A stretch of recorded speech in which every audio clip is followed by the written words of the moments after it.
voltamos a conversar aqui no Jogo do Poder com o Dr. Enéas Carneiro. Dr. Enéas, vamos para algumas questões de caráter pessoal. O senhor é um cardiologista de renome, é professor da faculdade.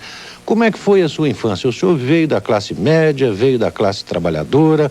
Como o senhor chegou a essa situação de professor universitário? A origem é extremamente humilde, né? Meu pai era barbeiro. Sim. E faleceu, eu tinha 8 para 9 anos de idade, então de 9 anos. E em tendo ficado órfão, foi muito difícil a infância. Sim. Até consegui trabalhar por conta própria logo depois, com a minha mãe já viúva, e foi sempre com muita dificuldade. Estudei escola pública, excelente. No Rio de Janeiro? Não, Rio Branco, Acre. Acre. Hoje conheci, por sinal, eu ia dizer um rapaz, não sou homem da minha, mas um rapaz, homem da minha idade, que foi meu colega de infância lá. Escola excelente, de madeira, mas excelente, né? Onde aprendi a falar e escrever corretamente, o que não se ensina hoje.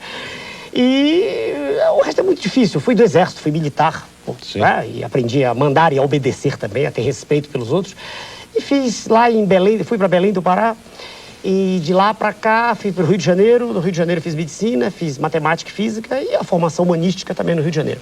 Quer dizer, o resto aí, o exército me ajudou e depois, como médico, pude sobreviver e ter um padrão de vida, né, de classe média para média alta. O senhor deve ter muito pouco tempo de lazer, mas nas horas de lazer, o que o senhor faz? O senhor tem algum hobby? Lazer é fazer algo diferente daquilo que se faz. Essa é a minha concepção. Sim. Quer dizer, é distrair-se. Sim. E distrair-se é afastar-se daquilo que se vem fazendo. Eu gosto de ler, sabe? Ler. Sim. É minha diversão predileta, sempre foi. Depois desse processo O que o senhor está lendo agora? Hoje, por coincidência, estou lendo o livro do professor Marcos Sintra, já de posto único. Isso aí não é lazer, isso é trabalho. Mas extremamente, veja, o senhor, não há nada a meu ver que dê mais prazer, para mim mesmo, é minha opinião, do que o ato de saber. Quando eu aprendo algo, eu estou melhor do que antes de ter aprendido aquilo. Nessa trajetória de 89 para cá, eu progredi muito. Estudei bastante, fortaleci as teses, né, que defendia em 89 e o ato de ler, realmente, não necessariamente um texto específico, mas ler astrofísica, ler cibernética, ler estruturalismo, ler... Nada de história do detetive, romance policial? Quando novo li muito. Li Agatha Christie, li os clássicos todos, li Edgar Allan Poe, li Edgar Wallace, li todos, na época. Mas isso há 40 anos atrás. Eu estou com 59, se eu achar. 59. 59. Sim. Doutor Enéas, vamos rapidissimamente a uma análise dos seus concorrentes. Não precisamos falar do presidente Fernando Henrique, o senhor já falou bastante do governo, mas o que o senhor acha do Lula? Daria um bom presidente? O senhor esteve presente em 94 quando... Um debate promovido. Aí é diferente, eu estou com o candidato à minha frente, quer dizer, eu não fico muito à vontade. Mas o que vou dizer aqui, direi na frente dele, se ele assim o desejar. O senhor Luiz Inácio é um homem sem preparo. É um homem que não tem, a meu ver, eu disse isso a ele, o senhor se recorda, as condições mínimas que, do meu ponto de vista, deva ter uma pessoa que vai dirigir uma nação com a complexidade do Brasil. Esse é um ponto. O segundo ponto é que o senhor Luiz Inácio esteve em 92 nos Estados Unidos e assinou o Diálogo Interamericano, que é um documento a partir do qual, né, se erigiu o consenso de Washington, onde está tudo escrito, tudo que está acontecendo, reforma, previdenciária, tudo que está ocorrendo, quer dizer, o desastre do Estado da Nação está lá previsto. Então eu não vejo nesse senhor uma representação legítima dos interesses nacionais. Eu o vejo atrelado a esse modelo. Há pouco tempo atrás, aliás, numa revista pequena, também não lembro, uma revista que circula num... Meu Deus, eu lembro antes de terminar o programa. Aliás, o nome da moça, esqueci ainda agora, Débora, da moça aqui, do Movimento dos Sem Terra, de cuja alocução gostei muito. Mas voltando ao senhor Luiz Inácio, como líder sindical, sim, excelente, lutou pela classe. Lembrei agora, ele falou, foi da necessidade de se unir o operariado mundial, o proletariado, para que se fizesse algo como os empresários fizeram na globalização. Eu vejo isso como um absurdo. Inexequível. Inexequível, a meu ver. E seria voltar à Internacional Socialista, né? E com relação, doutor Enéas, ao Ciro Gomes? Esse senhor esteve como ministro, né, do senhor Itamar Franco. E, a meu ver, suas teses são as mesmas do modelo que aí está. Quer dizer, neoliberal, entreguista. Ele mesmo, certa feita, já falou que mantém as privatizações, então eu não vejo como possa haver uma mudança, um giro de 180 graus no plano de Gauss. Não vejo como. Roberto Requião. O senhor Requião tem uma postura de nacionalista, defende as teses, não vejo nele a convicção e a contundência que gostaria de ver, mas ele me parece um excelente candidato a governador. Eu nunca estive com ele pessoalmente. Para o Paraná, para o Paraná, um excelente candidato, e ele, inclusive, não é conhecido da população ainda, quer dizer, não teve talvez nem tempo ainda de se apresentar. E o que vi nele foi isso. Aliás, eu ouvi no seu programa. E não vi a contundência que eu acredito deva ter o presidente nesse momento agora. Sim. Porque nós estamos precisando de uma coisa extremamente forte. Nós estamos precisando de uma palavra de comando. Um professor que eu esqueci de citar, que trabalha no nosso partido, que é conselheiro da Escola Superior de Guerra, o professor Marcos Coimbra, ele diz: há necessidade de um estado de emergência econômica.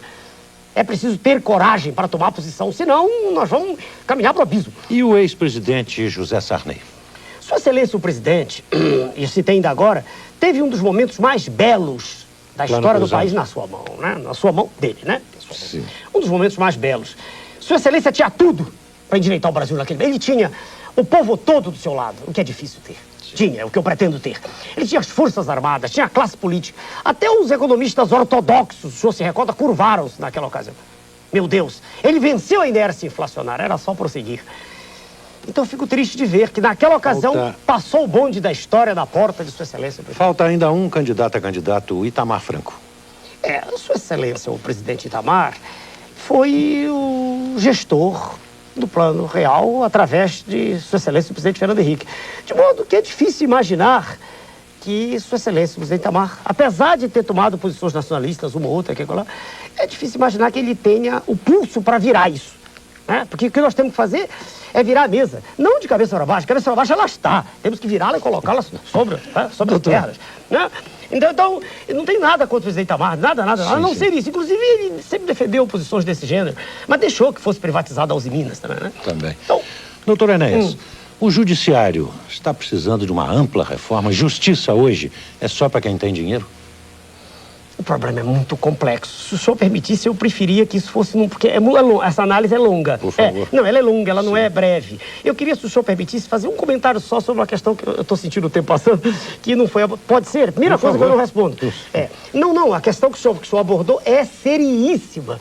Né? Mas quando se fala no judiciário, tem que olhar para as pequenas causas, tem que olhar para a Procuradoria Militar, tem que olhar para muita coisa. São tantos aspectos. Mas, por favor, a palavra é sua. Não, eu só queria fazer menção para uma questão que raras vezes é abordada, e é de uma pessoa por quem eu tenho muita admiração, né? O professor Bautista Vidal, que o senhor conhece, e que levantou uma tese há pouco tempo atrás, tese que eu estudei, né? Através dos seus livros, e que defendo, como se fosse minha já hoje, que é a tese da independência energética do Brasil. É uma tese sobre a qual há muito pouca discussão, ou por ignorância específica ou por má fé. Veja, nós vivemos hoje, nós não só o Brasil, mas o planeta vive na dependência da energia retirada de material fóssil, os hidrocarbonetos. Em linguagem mais simples, o petróleo. Sim. E o petróleo está no fim, o petróleo está acabando. Se dura mais 2 décadas ou 3 décadas, é irrelevante. Ele vai acabar. E para onde é que a alternativa? Exatamente. Para onde é que a população do planeta vai se voltar? A energia nuclear, ela é tão perigosa que ela resolve a curto prazo. Ninguém vai fechar usinas que estejam funcionando. Haja vista a França funcionando com 70%, de 60%, 80% de energia nuclear. Não vão investir mais nisso. Exatamente. Que não se destrua tudo. Eu não penso assim, eu não sou destruidor. Mas que é perigoso, muito perigoso imaginar-se que aí possa estar a solução a longo prazo. Bem. Então, o que nos resta? Resta energia solar. A energia solar de que maneira? Utilizada através do material vegetal. Nós temos, a natureza nos deu uma bênção, né? Com a extensão continental que nós temos, nós recebemos sol em um dia que é equivalente, os dados são de estudiosos, a 120 mil usinas de Itaipu a todo vapor. Ora, com esse potencial energético extraordinário, é natural que nós nos voltemos para isso que temos e pensando que daqui pode sair a solução energética para o planeta como? Para a agricultura, então. Utilizando para a agricultura, para a alimentação, que é de lá que vem tudo, e também para utilizar os elementos alternativos, os óleos vegetais, utilizar o álcool. E projeto do qual o professor Bautista foi um dos precursores, ou precursor. Então, a independência energética do Brasil é algo que tem que ser considerado dentro de um projeto nacional. Eu não estou dizendo que seja só isso que deva ser feito, né, em nenhum momento, mas que é pedra fundamental. Porque a longo prazo, a médio e longo, não há como ter independência se importarmos petróleo. É uma coisa que aqui eu queria fazer referência, homenagem. Doutor Enéas, nosso tempo está se esgotando e eu lhe faço, então, a última pergunta. O senhor acredita, o senhor tem confiança de que, desta vez, poderá ser eleito presidente da República? Eu dependo, senhor Carlos Chagas, de uma coisa só, de tempo. Se eu não estivesse falando aqui num programa que está indo ao ar tarde da noite, se estivéssemos falando às 8 horas da noite, para 50 milhões de pessoas, a eleição estaria encerrada. Porque é uma característica básica... Teríamos audiência, doutor Enéas? 8 da noite teríamos. Eu estou lhe dizendo o seguinte, eu falo para o telespectador, ou para o senhor, ou para os câmeras, eu digo sempre a mesma coisa. Não há alterações conceituais naquilo que é o cerne do meu pensamento. Eu digo a verdade. Se o senhor me perguntar o que me incomode muito, eu lhe responderia a verdade. Sempre fui assim. Mesmo que isso implique um prejuízo brutal para mim mesmo. E a população percebe quando o que está sendo dito é a verdade. Ora, defendendo teses tão esdrúxulas como às vezes eu defendo, de apoio às Forças Armadas, de triplicar o efetivo, não tem nenhum medo que me alcunhem de qualquer coisa. Ora, a população vai percebendo que eu estou preocupado é com ela. Se eu estivesse preocupado comigo, eu já seria deputado federal. Tive quase 5 milhões de votos. Poderia estar há muito tempo aí no poder.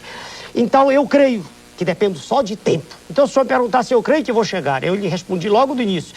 A meta é chegar à segunda posição, porque eu tenho 1 minuto e 40, mas é ir lá chegando. No segundo turno, a eleição está encerrada, sem dúvida. Muito obrigado, doutor Enéas Carneiro, sua presença aqui no Jogo do Poder. Nós voltaremos no próximo domingo com o debate a respeito de outro grande tema, de outro grande assunto nacional. Boa noite.